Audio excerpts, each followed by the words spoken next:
Welcome to the Fully Mindful, where we explore what it means to live with intention, creativity, authenticity, and connection. I'm your host, Melissa Rohlfs, mindfulness and breathwork facilitator, neurodivergent lawyer and coach, and fellow human navigating this wild and beautiful ride we call life. On this podcast, we dive deep with interviews featuring inspiring guests, share solo mini episodes packed with guided mindfulness practices to help you center and thrive, and mix things up with tangents and sidebars, where my friend and fellow podcaster Debbie Harrell from the New World Normal joins me for some real, random, and meaningful conversations. So if you're ready to pause, reflect, and expand, you're in the right place. Let's get fully mindful.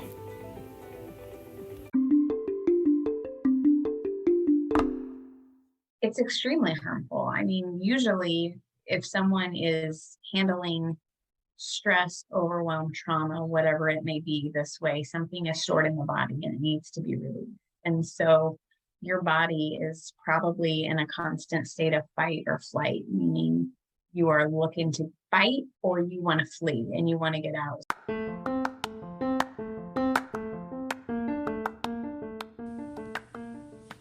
Hey everybody, this is Melissa at the Fully Mindful, and kind of a fun little thing today. We have another Melissa Rohlfs, who is a health and life coach, specifically empowering women to find food freedom.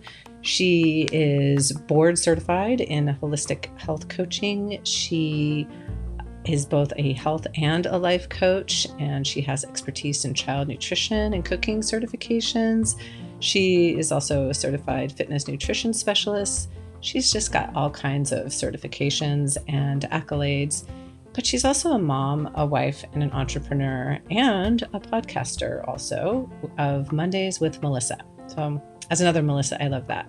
In this conversation, we talk about her personal story of disordered eating and the epiphany that turned the lights back on and led her to a mission, her purpose, to help others to find food freedom from eating our feelings, freedom from eating unconsciously, and toward eating for health and well-being.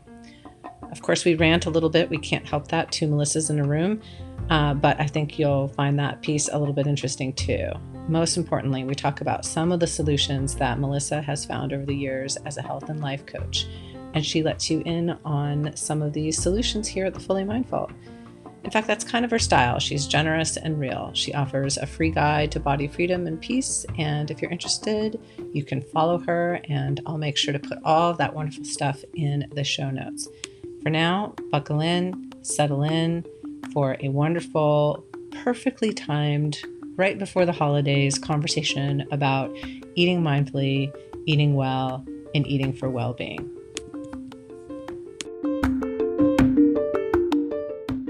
Hey everybody, this is Melissa Rohlfs with the Fully Mindful, and I'm excited to be with another wonderful Melissa Rohlfs, who is joining me from Arizona, and she is a certified life and holistic health coach, as well as, maybe even more importantly, a mom and a wife and a fellow human being.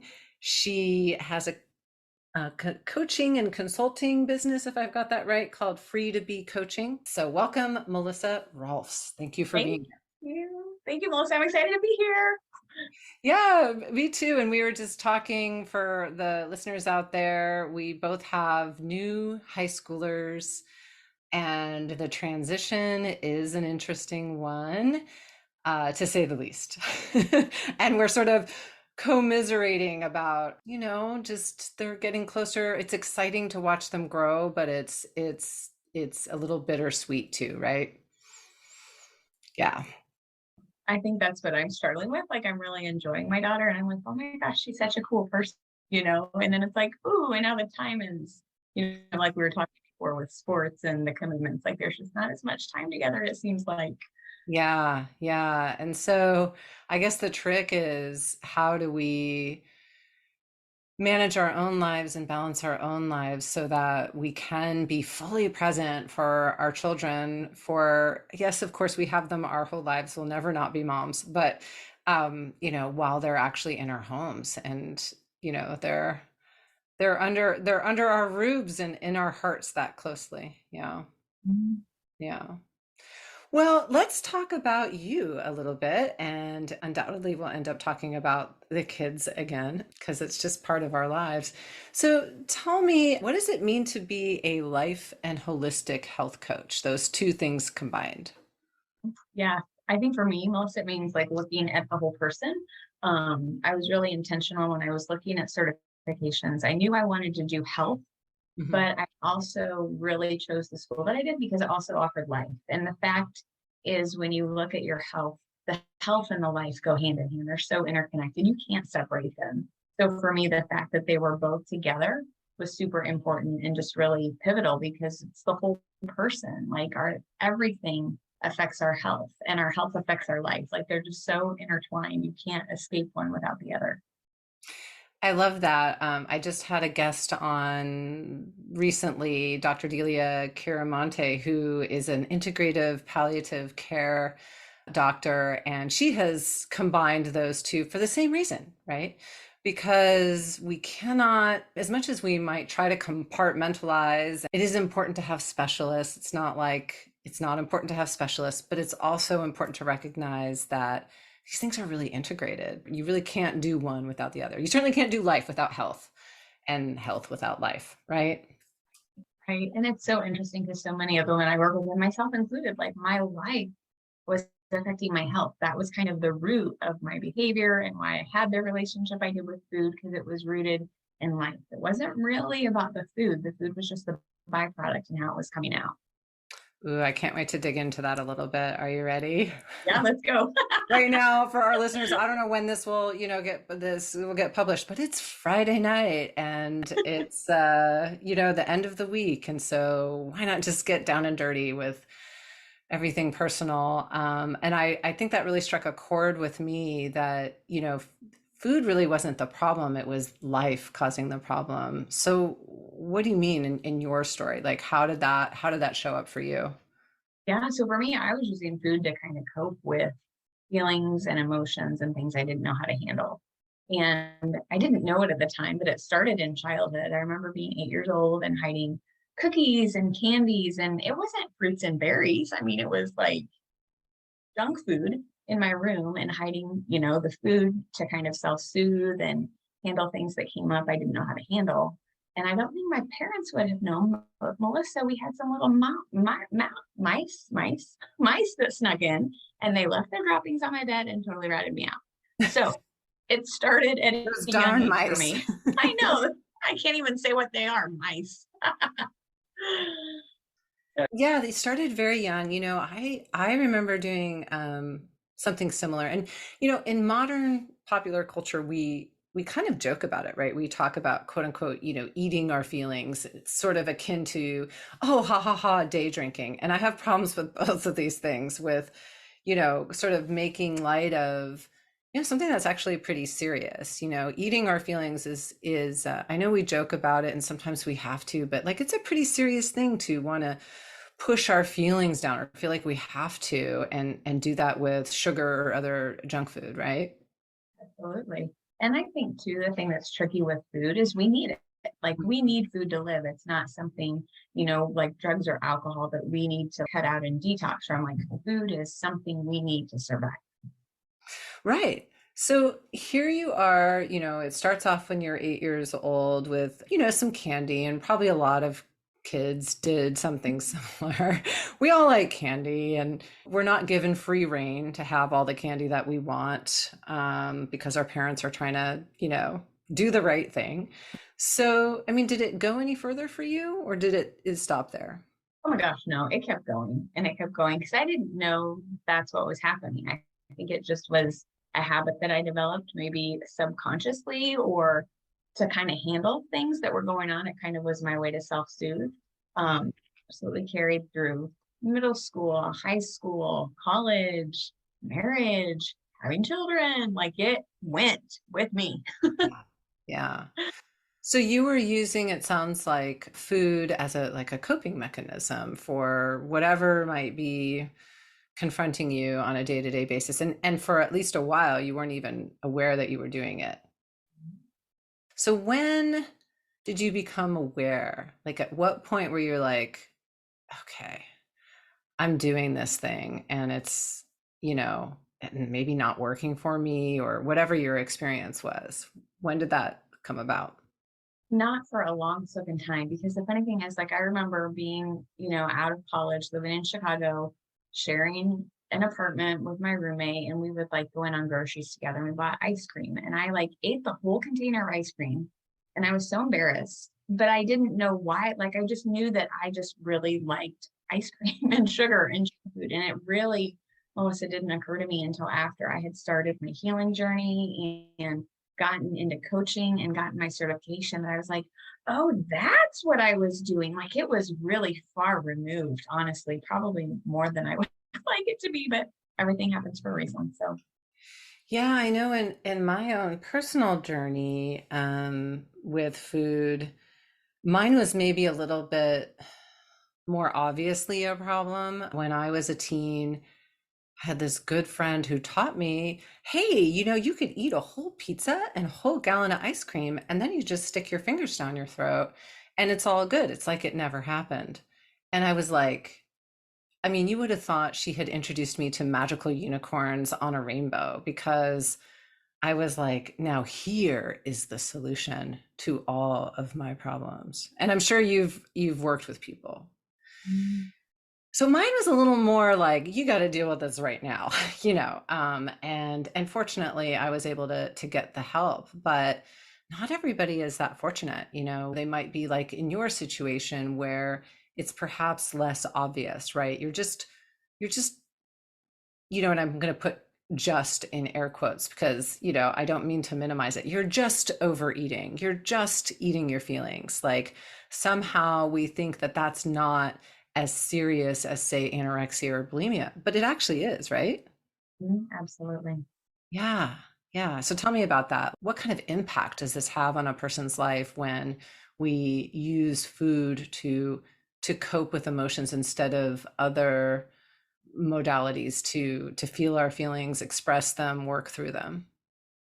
I think too, just to piggyback off of that, I think it's easier to justify it with food because, again, it goes back to we need it, and we can cast a lot of blame maybe on our genes or what we came from, or this is just my build, this is my DNA, and it's really easy to make those justifications, but that doesn't have to be the case, right? So I think, to answer your question, it's extremely harmful. I mean, usually if someone is handling stress, overwhelm, trauma, whatever it may be, this way, something is stored in the body and it needs to be released. And so your body is probably in a constant state of fight or flight, meaning you are looking to fight or you want to flee and you want to get out. So it taxes your adrenal glands, which those are the glands that are responsible for how your body handles stress. So your tolerance for stress is decreased. That can impact your hormones. It can impact your thyroid. I mean, it can have very serious health effects on your body just from a physical perspective. And then you throw in the mental and the emotional perspective, and it can be a very dangerous situation, just as dangerous, as you said, as the anorexia or the bullying. So for you, how is it affecting you? I mean, I know you talked about, oh, I felt really embarrassed. I just ate a tub of ice cream, but and that is, I mean, it's I don't know. I mean, I got this sense that maybe you were feeling some shame. Totally. Yeah. Totally. Yeah. Especially when you are rooming with someone who doesn't have that same challenge, like just the fear of judgment that I had around that, and what would she think of me, and oh my gosh, would she still want to be my friend? And there's just a lot of emotion that I didn't know how to handle, so I was eating ice cream to push it all down. Yeah. Was there anything in particular you were trying to push down, or was it just life in general? It was just life in general. Like, I was a hot mess. I did not know how to handle anything. I mean, the littlest thing would just throw me off. And so I was very stressed out and very frantic, and probably in a constant state of fight or flight would be how I was just very hyper vigilant and always like this and overcommitting in my schedule. So I never had any margin. Like, I was just lit. Yeah, it sounds like you had your foot on the gas pretty hard. Um, Mhm. Yeah. And if I, put my foot on the brake, it was bad, or I was bad, or my worth and my value would decrease because, I just had to keep going. Yeah. Yeah. So food was in many ways your solution, at least at the time. It was helping you to manage these feelings so that you could keep your foot on the gas. Because if you, like you said, you put your foot on the brake, it was all going to fall apart. Absolutely. And two, I think, like, just looking back, sugar was always my drug of choice, as I call it. Mhm. And that has the dopamine, right? So it gave me that sense of feeling good for a while. Like I did feel good because it released the dopamine in my brain, and it did have that effect for a while. But the thing is that it's 9 times more addictive than cocaine. So I needed more and more to get that same feel good. So it looked like it worked, but it was not. Yeah, and that's the crazy thing. I mean, everybody knows cocaine is addictive, right? We all know that. But we don't think like, oh, wait, there's something in our food that actually operates on the brain and on our hormones in in a same and actually maybe even not worse, but just different, more addictive way. And it's, maybe exacerbated by exactly what you've said a few times here, which is like, well, it's food. We need food. It's not like you can just cut it out like you could somebody could go to rehab or go to a 12-step program and work on their drug or alcohol addiction. Like you have to eat to survive. But here's the thing, we don't need sugar, do we? No, we don't. And I think what I think is also unfortunate, Melissa, is that a lot of it is sneaking into our foods. Like people don't realize that it's in things like ketchup. I mean, who would think there would be sugar in ketchup of all places? Right. So I think that's why it's really important to look at the labels and understand what the ingredients are that we're actually putting in our bodies and giving to our kids. Because sugar is super sneaky. It has like 70 names that it goes by. It doesn't just say sugar anymore. It says things like syrup or tapioca, or it just has, various names, Hmm. and it's sneaking in subtly everywhere. How many names did you say you thought it had? 70. 70, 70. Holy guacamole. That's a lot. And I mean, there's a reason that the sugar is ending up in foods like ketchup, or I think I've even seen it in mustard, which seems really weird. Um, right? I mean, it's addictive, and food companies Right. want you to buy more of it. So they manufacture it to put it in, right? Yeah.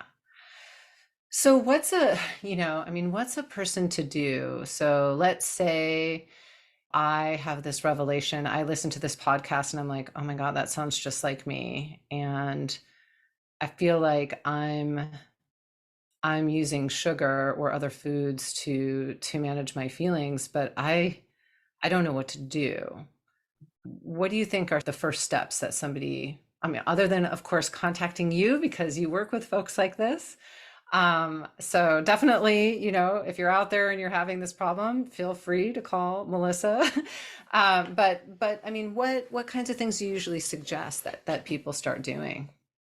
Yeah, there are a couple of things, and they're really easy and free, which are great. But I think the first thing is to replace judgment. We're so quick to judge ourselves when we You, maybe have something that we cut does. out there just for a moment. So you said something about judgment, and I missed the first part. Sorry, my child also was running the blender. So re- replace judgment with curiosity. I Mm, think a lot of times we're so quick to judge ourselves after the fact. Like, let's say that we ate the tub of ice cream, and what comes up? Oh my gosh, I shouldn't have done that. I like it's all of this judgment and all of these emotions. When really, if we would let those go and maybe ask, what was I looking for? Or what did I need in that moment? Because a lot of times the answer isn't found in food. There's something crying out, right? And we're just using a food to kind of mask it.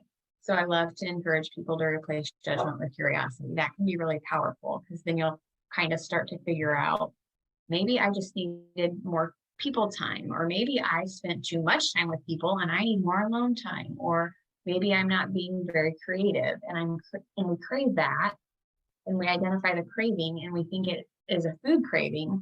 And so it's missing the mark because that's not really what we're craving. So replacing judgment with curiosity is a really great thing that people can do. I love that. And, on this podcast, we talk a lot with different people about mindfulness. It is called the Fully Mindful. So I really do think that's a mindfulness practice, right? It's actually being present in the moment, even if it's after the fact, to get curious about, hey, what was that about? And we talk a lot about in mindfulness practices to get curious. What was the feeling that I felt that preceded me, opening the entire package of Oreos? And I don't know about other people but certainly when I've eaten like that, I'm not usually just eating like maybe one Oreo slowly and then choosing to eat the next one. I am like on a mission. And so it's like, okay, let's get curious about that. What was going on? What feeling in my body did I feel that Mhm. precipitated that? And what feeling was I feeling, or what set of feelings was I feeling? What was I looking for? What was lacking? What was too much, like you said? And just getting curious about that. I love that suggestion. And it takes, like you said, the judgment out of it instead of the, oh, I shouldn't have done that, or I should have done this, and should. And it's like, well, that, stop shoulding all over yourself, right? Amen. Because then that starts the shame spiral, and that's really hard to get off of when you're going down like that. Yeah. Yeah.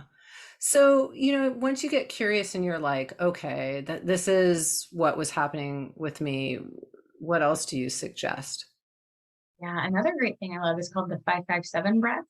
Are you Mm. familiar with this? Yeah. Yeah. So tell us about that so that people are on the same page. Yeah, so I love the 557 breath because what that does is it links our bodies and our brains basically. So Mhm. we can be feeling like all ramped up and really anxious. And what this breath does is it kind of syncs the body and the brain and tells them both to calm down. Because sometimes if we have trauma or we have past things, it can get stored in the body. And so the body and the brain kind of disconnect because the brain's always trying to protect us and keep us safe. And so this kind of syncs the two together. So it's called the 557 breath, and you breathe in for 5 seconds, you hold the breath for 5 seconds, and then you exhale it for 7 seconds. And with that exhale being longer than the breath and the holding, it kind of gives things a time to settle and sync up and reconnect and calm down. Yeah, this is one of my favorite practices. And just for folks out there, it doesn't have to necessarily, 557 is great, but like I sometimes can have been so anxious that I can't even 5 seconds is too long and 7 seconds is way too long. So if it takes you a minute, like sometimes you just start, it could be, 3-3-4. It could be, 4-4-6, whatever. But the point is the longer exhale is what calms the nervous system. And like you said, aligns the nervous system with the brain and just calms us down. And I've even done this walking. Like it's not like, oh, you have to sit in a special place, like, on a cushion and have incense burning. Hey, that's wonderful if you want to do that, but like not a requirement, right? Oh, and let's be honest, like who is really stressed out in that environment? Like this is great for car line, this is great for the grocery store, this is great for like the real life. Oh my gosh, I'm freaking out. I need to calm down. Yeah. Yeah. And it's a great thing to teach our kids. I don't know if I'm Mhm. sure you've probably taught your kids this practice. Are you actually able to get your kids to do some of this stuff with you? Let's take a quick break. Hey, everybody, this is Melissa with the Fully Mindful. It's the new year, and I bet you're feeling the need to unlock your full potential and embrace empowerment, or maybe something completely different. Well, I'm excited to offer a new program with one-on-one breathwork and coaching sessions. We'll embark on a truly transformative journey of self-discovery, combining conscious, connected breathwork and embodiment coaching, and more. So contact me, Melissa, at The Fully Mindful, for your transformative session today.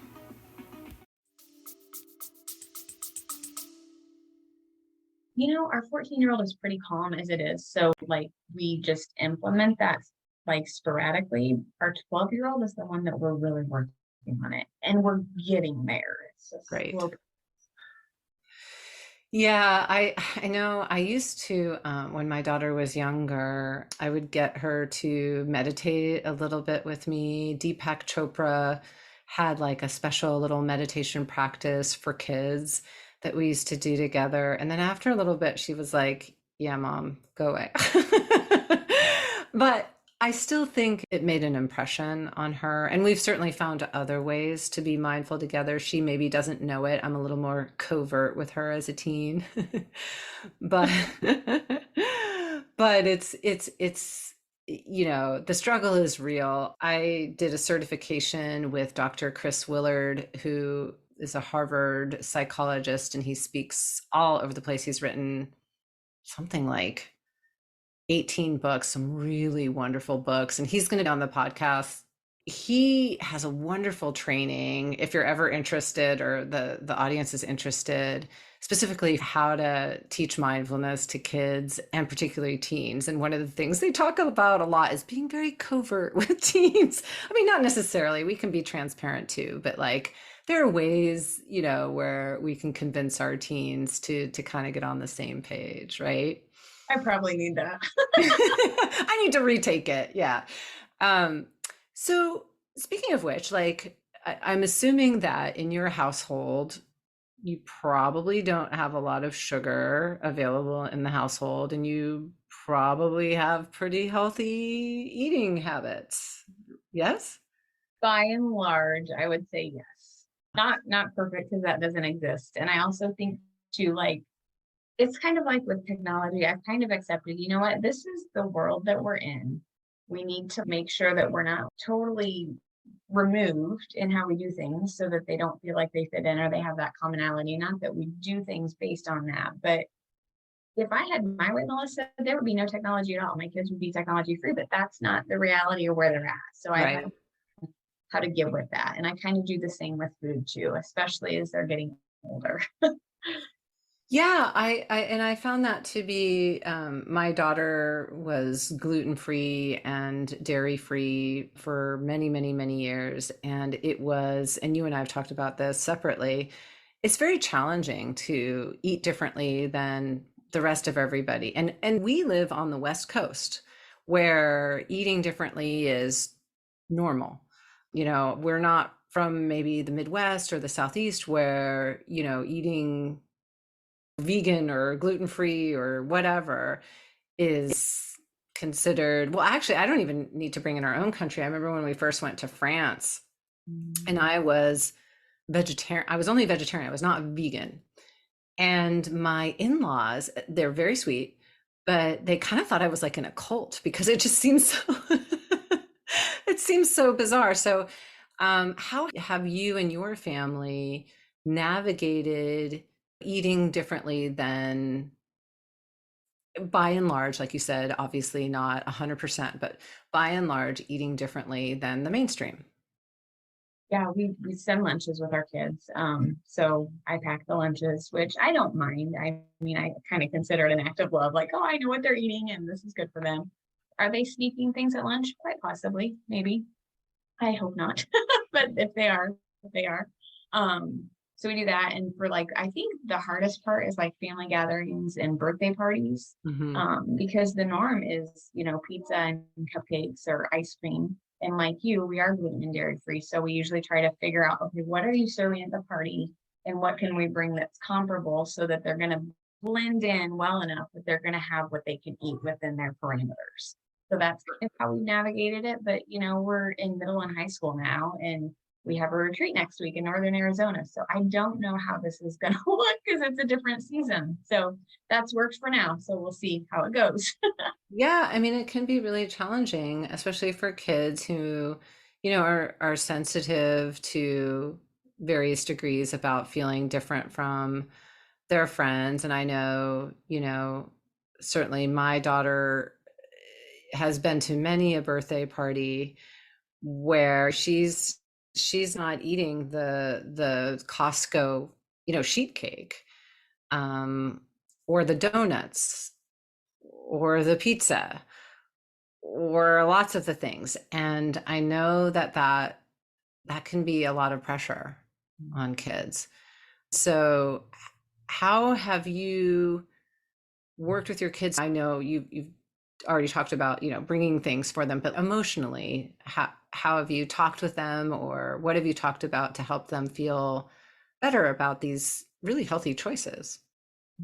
I think what's been helpful with our daughter is that she was old enough to remember how the gluten and dairy impacted her. Like she was vomiting every night. So she remembers that and she knows like when I eat this way, I get sick. And Mm-hmm. she remembers that and that's kind of with her.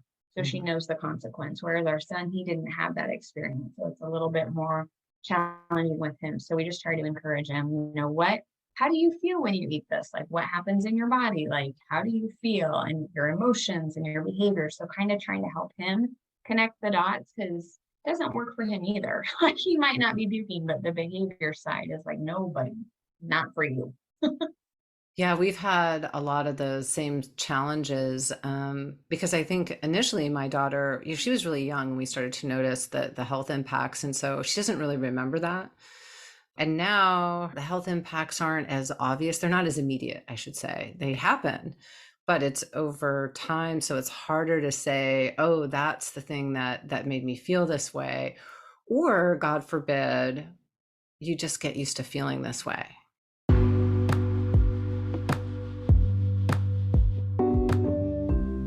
Hey, everybody, if you like this conversation, make sure to rate the show in Apple or Spotify or wherever you are listening so that others can find it and enjoy it too. And if you like the show and want to keep hearing great conversations with really interesting people about how they found their purpose, please donate to the show. Go to thefullymindful.com to donate today.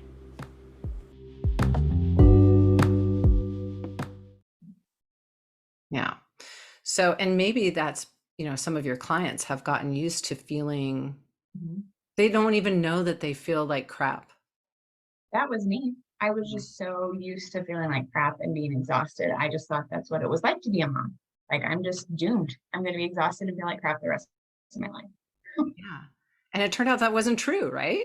No, not at all. And I'm like, oh my gosh, like why did I not know this? Why did we just believe that lie or accept that thought that I'm a mom, I have to be tired? Right. No, you don't. Well, I mean, it's all over the media, right? Like of course you're going to be tired. You're a mom and now you're like a working mom. And so, yeah, of course you're going to be exhausted all of the time. But the truth is that doesn't have to be the case. Not at all. Not at all. So what did you change in your diet? I hate the word diet, but it's supposed to mean just the way that we eat, not like diet, like restrictive. But so what did you change in your diet and what impact did it have on you? Yeah, everything. I mean, I was eating sugar. I was like eating Swedish fish for breakfast and Diet Dr. Pepper and coffee. And then my lunch was a big old super pretzel with cheese. And there was no fruit, there was no vegetables. It was bean burritos and big pretzels and Swedish fish and Diet Dr. Pepper and any other candy and Oreo I could get my hand on. So I really broke free from that sugary processed way of eating and really started to learn how to eat more clean and more whole foods and more food in its natural form and more vegetables and fruits. And with our daughter having the gluten and dairy issue, I cut it out too. And that with all of that, I started to have more energy. My brain fog lifted, my mood was better. I lost weight. There were all of these amazing impacts. I didn't know that it could be what it could be like as a mom because I think I had just bought into that lie or the belief in society that, okay, I'm a mom, I have to be frumpy and tired. And this is how it is. Right. And what I'm hearing you say is you weren't restricting yourself. You just were eating real food, food that you can pronounce, food that actually can sustain you. And then you had all of these, what seemed probably like miraculous health benefits, but were just like really just sort of normal, right? Body responding. Yeah, body responding to actual food. Vegetables, fruits, real food. And it is interesting because, I've, like many people, have tried various eating plans throughout my life. And kind of a couple of years ago, I think it was at the beginning of the pandemic, and I know better, right? Like I know to eat whole food and I know how I feel when I eat whole food, but I had let's just suffice it to say, I had gained some weight during COVID, the first whatever year of COVID. And it was like, oh, wow, how did this happen? And undoubtedly, I was doing what a lot of people were doing, which was stress eating and, eating for comfort. And I was like, you know what? I think I need to try this plan. And I thought, well, I'm going to try this plan. And it was not an awful plan because it did encourage us to eat, I think, like 4 cups of vegetables or something a day. But there were no fruits, and there were specific foods that you had to buy that if you looked at the ingredient list, it was like 2 paragraphs long with stuff I couldn't pronounce. And I'm pretty smart, or at least I like to think so. And the thing is, it worked. When I lost the weight, I felt like crap. Mm-hmm. When I'd exercise, I felt like I was going to die. Mm-hmm. And so is that kind of what you found too? Is that like, okay, yeah, you might lose the weight, but all the other health benefits are completely lacking, if not completely boomeranged. Totally. And I'm 99% sure I know what you're talking about. And I don't get that. Like, that plan and program is promoted as health, but like you said, when you look at the ingredients, no, like this is not health. And there's some other ingredients in there that can affect hormones, they're endocrine disruptors. And it's like, how is this being marketed as health? It's Right. not, because I think health and weight loss are two very different things, and that's where we get confused. Well, yeah, we are definitely a thin entitled, thin privileged country for sure. Yet the majority of people are not thin. So that's kind of ironic. And so we overvalue rapid weight loss instead of healthy eating. Mm-hmm. And, like you said, I mean, that the health implications can be pretty significant. Yeah, okay, you lost weight, great, but you've just put a bunch of endocrine disruptors into your body. How's that feel? I mean, there was a reason why I would go for a run and just felt like I was going to die. And, that shouldn't be, I mean, I'm, up until then, an otherwise healthy person. And so, I mean, I'm assuming that sort of what you recommend is whole food eating, not like these crazy plans with weird foods. Oh, no, that's like so bananas. Yeah. And it drives me bananas mostly because it's like people are being led astray, right? Like they believe that they're doing something good for them and their health. And I think that's what's really heartbreaking to me is like it's being promoted that way, and that's not what it is. Well, and it's this multi-billion-dollar industry, right?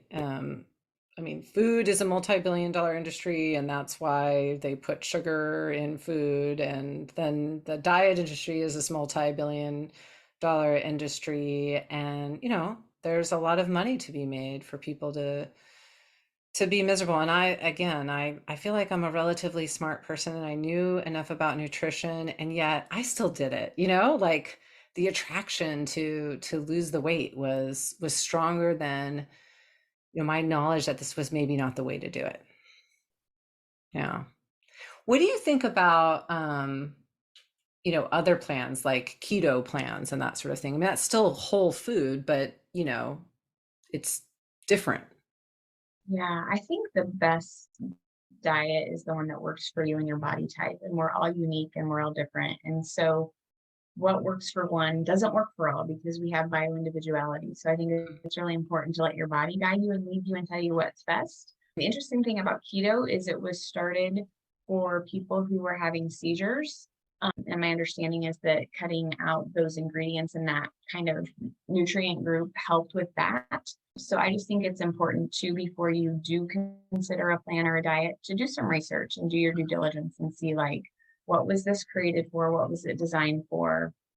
How is this impacting people that are doing it? Is it sustainable over the long term? There's a lot of questions, that curiosity piece to consider Yeah. for jumping Yeah, and in. I love that you take that approach of, everybody's different and what might work for, one person may not work for another. Like intermittent fasting, can be a game changer for somebody, but might not work for somebody else, right? Totally. And I find that with disordered eating, the intermittent fasting can be kind of tricky, Mm, just because it kind of triggers that, you know, not not eating, the withholding. right. So just be mindful. Oh. So, okay. So, what would you say are I don't know, a couple of foods that you were really surprised to find sugar in? You already talked about ketchup, but like any other ones that come to mind? I think ketchup was the biggest one. Yeah, it's fairly obvious that it's in most cereals and, your coffee creamers, and most of the packaged foods have sugar in one form or another. But I think ketchup was the one that I was like, what? You just, Yeah. it's tomatoes. The thing is that if you go down the aisle that has ketchup in the grocery store and you want to find a ketchup without sugar, it's actually really hard. And at one point, I did do the Whole 30, which is uh, kind of an elimination Mhm. diet, but is based on eating. It's not restrictive other than what you can eat. It's all, however much, pretty much what you want to eat, whole foods. I think the only thing that they have you cut out is fruits for 30 days, if I remember correctly. And so I remember going down the grocery aisle, and I mean, I live in Portland, Oregon, very, hipster, food friendly place. And so going to Whole Foods and going to New Seasons and other more natural stores, and like still really hard to find ketchup without sugar. Yeah. The other surprising place is in applesauce. Why would you need sugar in applesauce? For those, we're not on video, but Melissa is making very curious, raising her eyebrow faces. Like, yeah, why? Why in the world would we need to add sugar to applesauce? It's perfectly sweet, like an apple. Would you ever sprinkle sugar on an apple? I don't think so. So why do you need to put it in applesauce? And in fact, when you cook apples, so anyone's ever made applesauce on their own or apple pie, and you cut up your apples and you put them in a pot with a little bit of whatever you want. I like to use coconut oil just because it tastes good. But it gets sweeter when you caramelize it, when you cook it down. So, which is what you do for applesauce. So it begs the question. It's kind of crazy.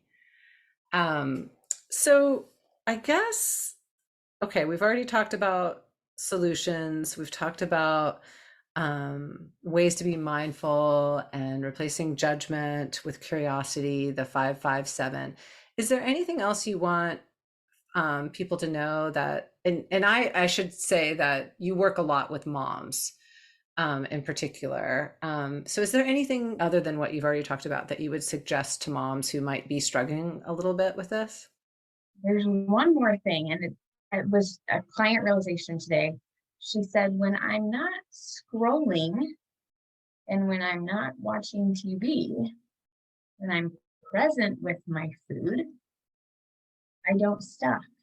Mm, And I'm like, well, that's really interesting. So I think it's this idea that being present creates the mindfulness, right? hmm.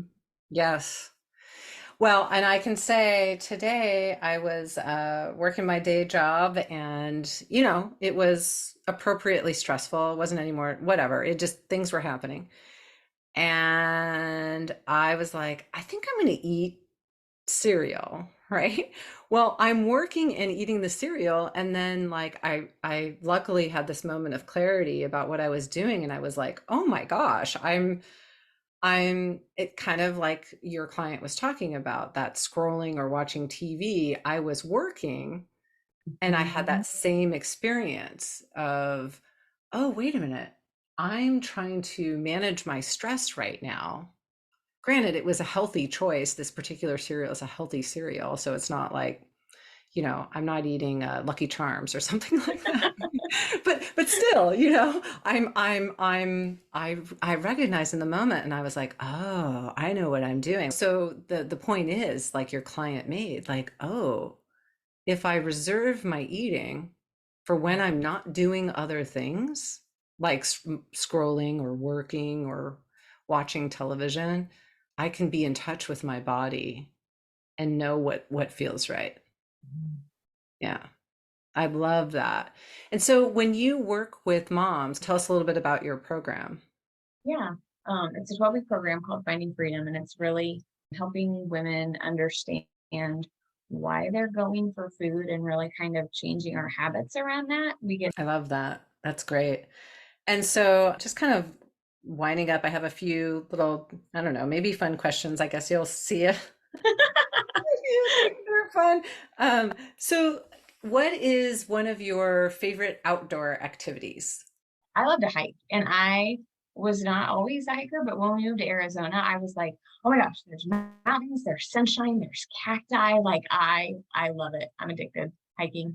Hiking. Okay, that sounds great. And yeah, you get to like be outside, breathe fresh air. It's physical. You connect with nature. I don't know if you do this because Arizona, I would be worried about like maybe the cacti, but here in Oregon, it can be pretty green, which is really nice. And I will like take my shoes off and walk in the dirt maybe for a little bit just to feel the earth. I don't know if that's Grounding. accessible. Yeah, it's called grounding. Yeah, it's a specific thing. The first time I ever did that practice, I had no idea that it was, I had no idea. Thing. Yeah, didn't know it was a thing. I was 17 and living on Maui. Okay. And there's a special area called the Io Needle area of Maui. And it's like this crazy magical spire of I guess it's kind of a mountain. And I wanted to hike there. And I think I just had like flip-flops, which didn't, it was muddy. And I was like, well, that's not going to work. And so I just by sheer, luck, I didn't have the right shoes. So I hiked this entire hike in my bare feet with like the mud squishing through my toes. And I was like, this is amazing. I had no idea. It's just like this awesome experience. So are you able to do that in Arizona at all? No, because we also have rattlesnakes. Oh, yeah. Okay. Never mind. And no. Now when I go back to the Midwest, I will do that on the grass. Because we Sure. don't really have grass here. Yeah, no grass, lots of dirt. Yeah, no, I think the rattlesnake that might discourage me from hiking, but you seem to be able to figure out a way to enjoy it, and that's wonderful. Well, okay, another question. What is one of your favorite things to do with your kids and your husband? Whether it's outside, inside, with other people, not with other people. That's hard because I feel like we don't have something we all agree on. Like if I had my way, we would hike, but they don't want to do that. We really enjoyed pickleball. That's been fun for all of us. Pickleball. Oh, fun. I haven't tried I- that yet. It's fun. Is It's it very something like even really people like me, uncoordinated people can do? for sure. That's what's great about it is I feel like it's super like accessible for everybody. And we aren't competitive. We don't really keep score. We just hit it back and forth and try to keep it going. Yeah, yeah, exactly. Like not like trying to, crush the other side. All right, one final question. If you could go back and tell that younger 8-year-old girl something, what would you tell her? I would tell her that she matters and that she's worth taking care of. Yeah, I love that. I'm assuming you probably tell your current self that too. I do. And I tell my own children that. Yeah, love it. Well, so if people want to work with you or they're just curious about you, how and where do they find you? My website is free, the number two, the letter B, coaching.com. So free to be coaching.com. I'm on Instagram as free to be underscore coaching, I think. And then on Facebook, my name, just Melissa Rohlfs, Rohlfs. That's fantastic. And I will make sure to put all of that in the show notes so people know where to find you too. But I always like to have that there on the recording.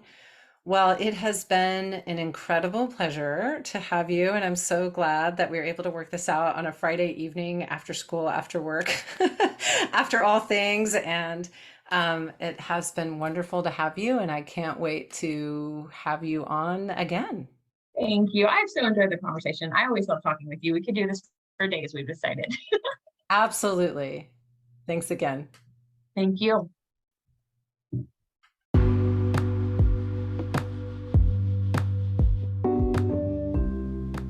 Hey, everybody, if you like this conversation and are looking to align your work and life with your purpose or uncover your purpose in the first place, work with me. I coach people ready to uncover and appreciate their worth, make an impact, and find meaning and purpose in the work they do, whether that's personal or professional work.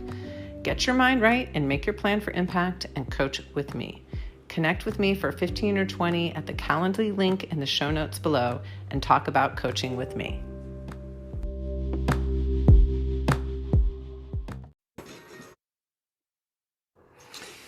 Hey everybody, it's Melissa, and I'm wondering if you all can relate. Have you ever caught yourself procrastinating or maybe doubting your abilities, or maybe you have a black belt inner critic like I do or have had that wants to sabotage your every move with judgment and perfectionism expectations?